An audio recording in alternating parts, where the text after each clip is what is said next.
আসসালামু আলাইকুম। আমি এখন বানাবো আমেরিকার খুব কমন একটা জনপ্রিয় আইটেম। ওরা সাধারণত প্রচুর খায় এটা, নাস্তা টাস্তা এই সমস্ত সময় আর কি। এটা হচ্ছে কর্ন ব্রেড। কর্ন ব্রেড এটা দেখতে কেকের মতো হলেও জিনিসটা কিন্তু ওরা ব্রেড বলে। এটা ব্রেডই হয়তো, এটা ভুট্টা দিয়ে তৈরি হয়।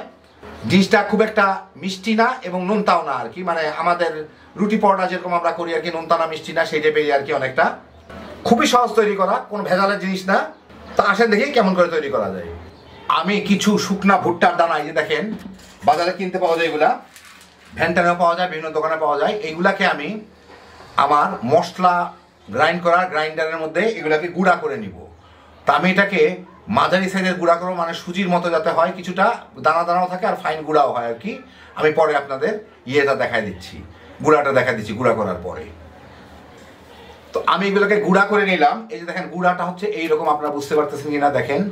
এইটা হচ্ছে একটু হালকা হালকা সুজির মতো দানাও থাকে, এমনি গুঁড়াও হয়, মানে একদম ফাইন ময়দার মতো গুঁড়া না।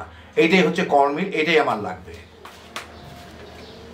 আমি এখানে 1 কাপ দুধ নিছি,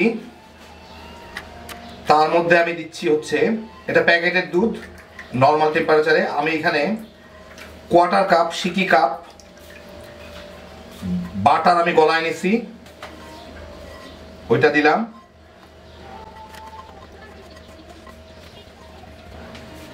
সিকি কাপ মানে 1/4 কাপ চিনি, আধা চা চামচ লবণ, আর একটা ডিম। এটা দিয়ে এটাকে আগে একটু ফেটে নিব।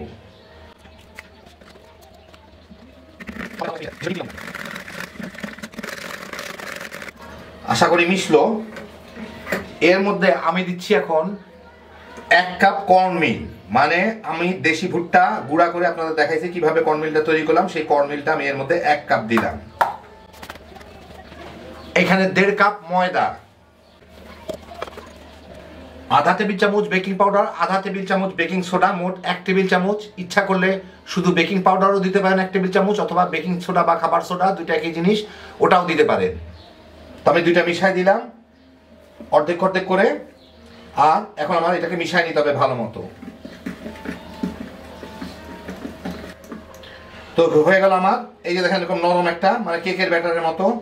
আর এখানে একটা কথা বলি, অনেক সময় এক এক জায়গায় এক এক রকমের ময়দা আর কর্নমিল, এগুলো এক এক ধরনের পানি চুষতে পারে। কোনোটা হয়তো একটু শক্ত হতে পারে, নরম হইতে পারে। তো দুধটা বুঝে দিবেন, 1 কাপ দিলেই হয়। যদি প্রয়োজন হয় আরো 2-1 টেবিল চামচ দিয়ে নিতে পারেন, কারণ এর আগে আমার এক সময় একটু শক্ত হয়ে গেছিল, আমি আরো 1-2 টেবিল চামচ দিতে হয়েছে আর কি।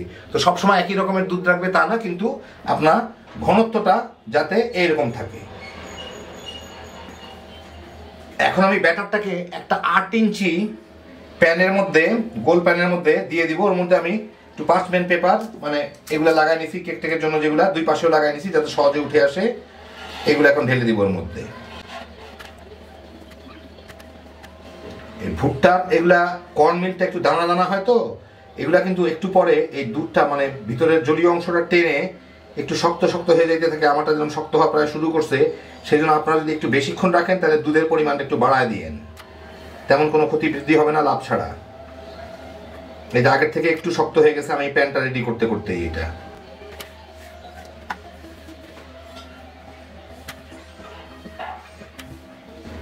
এখন আমি এটাকে কয়েকবার একটু ট্যাপ করে নিব যাতে ভিতরের এই যে বাবলগুলা উপরে চলে আসে। তারপরে এটাকে আমি বেকে বসায় দিব। তো আমি এটাকে পানির ভাবে করতেছি। যারা ওভেনে করতে চান এটাকে 400 ডিগ্রি ফারেনহাইট অথবা 210 ডিগ্রি সেলসিয়াসে 20-25 মিনিট বেক করলেই হবে। আমি এখানে একটা সসপ্যানের মধ্যে পানি ফুটাই নিছি। আমি জালটা কমায় দিই, ফুটে গেছে যখন। খেয়াল করে দেখেন, এর মধ্যে আমি একটা স্ট্যান্ডও বসাই নিছি। স্ট্যান্ডটা পানির একটু উপরে আছে, প্রায় 3-4 মিলিমিটার উপরে আছে। ওর মধ্যে আমি এই কেকের প্যানটা শেপ বারের মতো বাড়ি দিয়ে নিই এখানে, যাতে উপরে বাবল না থাকে। এটা বসাই দিব। এই দেখেন এখনো বাবল উঠতেছে, এগুলো বাকিটা উঠে যাবে পরে। দিয়ে এটাকে আমি ঢেকে দিব। এই ফুটামুটা বন্ধ করার কোনো দরকার নাই। আজীবন দাঁড়ায় থাকলে এখানে 1 কাপ চা গরম করা যাবে না, শুধু শুধু আমরা এটা বন্ধ করি। তো এখন আমি এই ভিতরে পানিটা যখন ফুটতেছে, ফুটন্ত অবস্থায় থাকলেই হইল। এটা খুব বেশি জাল দিতে হবে না, একদম সর্বনিম্নতে যাতে পানিটা ফুটতে পারে সেই অনুযায়ী আমি এটাকে প্রায় 1 ঘন্টার মতো আমার জাল দিতে হবে। পানিটা ফুটতে পারলেই হলো, যেই আছেই হোক না কেন, আমার চুলায় যেরকম হয় আপনার চুলায় সেরকম নাও হইতে পারে, কিন্তু পানিটা দেখতে হবে পানিটা যাতে ফুটতেছে, বলকে থাকে। 10 মিনিট পরে দেখেন কেকটা ফুলে উঠছে। এই পানিগুলা যাতে খেয়াল রাখতে হবে, এমন ঢাকনা একটা দিতে হবে পানিগুলা যাতে গড়ায়, এই যে পাশে চলে যাচ্ছে এরকম পানিগুলা যাতে গড়ায় পাশে চলে যেতে পারে না, কিন্তু পানিগুলা এই কেকের উপরেই পড়বে, সেজন্য ঢাকনা যাতে একটু গোল টাইপের হয়, 1 নাম্বার। 2 নম্বর কথা হচ্ছে এই জিনিসটার এই মাঝখানের হ্যান্ডেলটার নিচে একটা স্ক্রু আছে, ওই স্ক্রুতে পানি জমে মাঝে মাঝে কেকের উপরে পড়ে, তো পড়লেও জায়গাটা একটু কাদা কাদা হয়ে যায়, নরম হয়ে থাকে। তো সেই জন্য আমি একটা কাজ করতেছি, আমি একটা এই যে পেপার নিয়ে নিচ্ছি, যে কেকের শিটগুলা তার উপরে একটা টিস্যু পেপার দিয়ে আমি এটাকে খুলে এইটার উপরে এখন দিয়ে দিব, যাতে এর ফোটা ফোটা পানিগুলো ওর উপরে পড়লে কেকটা নরম না হয়ে যায়। আবার আমি ঢেকে দিলাম।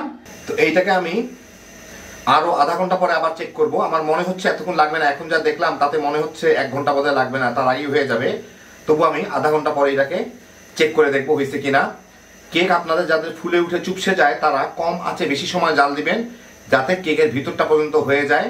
কোনো রিস্ক নেবেন না, তাহলে কেক ফুলে উঠে চুপসে যাবে না। কারণ কেকের ভিতর যদি না হয়, উপর দিকে হয়ে যাবে সবকিছু, উপর দিকে ফিটফাট, ভিতরে সদরঘাট থাকবে, দেখবেন কেক চুপসায় গেছে। সেই জন্য সবসময় কম আঁচে একটু বেশি সময় জাল দিবেন। তা আমি আধা ঘন্টা পরে আবার চেক করে দেখি কি অবস্থা। প্রায় 45 মিনিট পরে, মানে প্রথম থেকে একদম এই পর্যন্ত 45 মিনিট পরে আমার মনে হচ্ছে কেকটা হয়ে গেছে। তবু আমি দেখি একটু, কারণ এটা আর ফুলতেছে না যখন, আর কিছু হচ্ছে না। হ্যাঁ, একদম ভিতর পর্যন্ত হয়ে গেছে। এই যে কাঠি বাই হচ্ছে, কাঠির সাথে কোনো সম্পর্ক না, এটা অনুমানিক বোঝা যায়, আর উপরে একটু হাত দিলেই বোঝা যায়। এখন আমি চুলাটাকে বন্ধ করে দিব, বন্ধ করে এর মধ্যেই এটাকে একটু রেখে দিব, যাতে যেটুকু গরম আছে সেটুকু গরমে, যাতে পানিটুকু ঝেড়ে ফেলতে, যেটুকু গরম আছে সেই গরমেই যাতে, আর কিছু যদি না হয় তাহলে হয়ে যায়। একটু ঠান্ডা হইলে আপনাদের আমি বের করে দেখাচ্ছি। আমি এই পর্যন্ত 45 মিনিট এটাকে ভাপ দিলাম আর কি। তো এই হয়ে গেল আমার কর্নব্রেডটা ঠান্ডা হওয়ার পরে। তো আমি কাগজ দিছি যে খুব জলদি, মানে খুব দ্রুত বাইরে, মানে ঝামেলা ছাড়াই বাইরে হয়ে যাবে। হ্যাঁ, বাইরে হয়ে গেল। ও, সাইডেরগুলোও লেগে গেছে, সাইডেরগুলো আর এর সাথে লাগে না, এমনি লেগে আছে এর সাথে, কিছুই সাইডেরগুলো খোলার নাই। এই যে দেখেন হয়ে গেল আমার কর্নব্রেড। এখন আপনাদের আমি একটু কেটে দেখাচ্ছি। 1 পিস কাটি এখান থেকে, উপরটা একটু ফেটে গেছে, অসুবিধা নাই।